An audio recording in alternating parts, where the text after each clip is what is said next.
వికారాబాద్ జిల్లా కలెక్టరేట్లో కరప్షన్ 15,000 రూపాయలు లంచం తీసుకుంటూ ఏసీబీ అధికారులకు పట్టుబడ్డ ఈ సెక్షన్ సుజాత 10 రోజుల క్రితమే 5,000 రూపాయలు ఫోన్పేలో లంచం తీసుకున్న సుజాత. లంచం అడిగితే కాల్ చేయండి. వికారాబాద్ జిల్లాలో ఏసీబీ రంగారెడ్డి జిల్లా రేంజ్ డీఎస్పీ ఆనంద్ కుమార్. ఒక కంప్లైంట్ రిసీవ్ చేసుకున్నామండి. కంప్లైంట్ పేరు కాన్ఫిడెన్షియల్ కాబట్టి చెప్పట్లేదు. అతను ఈ వట్టిమినపల్లిలో వాళ్ళకు ఒక 2 ఎకరాల పొలం ఉంది నవాబ్ సాబ్ మండల్లో. అయితే ఆ 2 ఎకరాల భూమి యాక్చువల్గా వాళ్ళకి అసైన్మెంట్ ల్యాండ్ అనమాట. గవర్నమెంట్ నుంచి వాళ్ళకి వచ్చింది. అయితే అసైన్మెంట్ ల్యాండ్ని వేరే వాళ్ళు ఎవరో కబ్జా చేసుకున్నారు. ఆ 2 acres ల్యాండ్ని పట్టా ల్యాండ్ అని చెప్పేసి ఫ్యాబ్రికేటెడ్ డాక్యుమెంట్స్ తోటి అని చెప్పేసి కంప్లైంట్ చెప్పడం జరిగింది.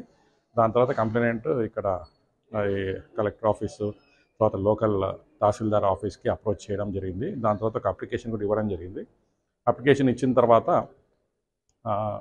లోకల్ తహసీల్దార్ ఆఫీస్లో ఇచ్చిన తర్వాత అక్కడి నుంచి ఇక్కడికి వచ్చిన తర్వాత ఇక్కడ పర్సూ చేసుకోమని చెప్పంటే ఇక్కడ వచ్చేసి ఇక్కడ ఉన్న కన్సర్న్ సెక్షన్లో జూనియర్ అసిస్టెంట్గా పనిచేస్తున్న సుజాత గారిని కలవడం జరిగింది. సుజాత గారు ఇనిషియల్ స్టేజ్లో అయితే ఈ అప్లికేషన్ కలెక్టర్ గారి టేబుల్ పైన పెట్టాలి అంటే 5,000 రూపాయలు ఖచ్చితంగా ఇవ్వాలా అని చెప్పేసి బలవంతంగా డిమాండ్ చేయడంతో ఒక 5,000 రూపీస్ అయినా ఆల్రెడీ ఫోన్పే చేయడం జరిగింది. చేసిన తర్వాత కలెక్టర్ గారి టేబుల్ పైన ఆ ఫైల్ వెళ్ళిన తర్వాత కలెక్టర్ గారు ఆర్డర్స్ ప్రాసెస్ చేసి ఆర్డర్స్ ఇవ్వడం జరిగింది. ఆ ఆర్డర్స్ని మళ్ళీ ఇక్కడి నుంచి తహసీల్దార్ ఆఫీస్కి పంపించాలా. ఇప్పుడు తహసీల్దార్ ఆఫీస్కి పంపించాలా అంటే దానికి మళ్ళీ 20,000 రూపీస్ వాళ్ళు డిమాండ్ చేయడం జరిగింది.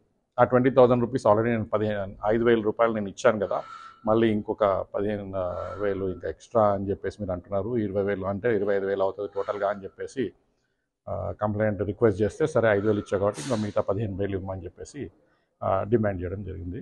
సో ఆ ప్రాసెస్లో మా దగ్గర వచ్చి కంప్లైంట్ చేస్తే ఈ 15,000 రూపీస్ ఈరోజు తను తీసుకుంటుండగా రెడ్ హ్యాండెడ్గా పట్టుకోవడం జరిగిందండి.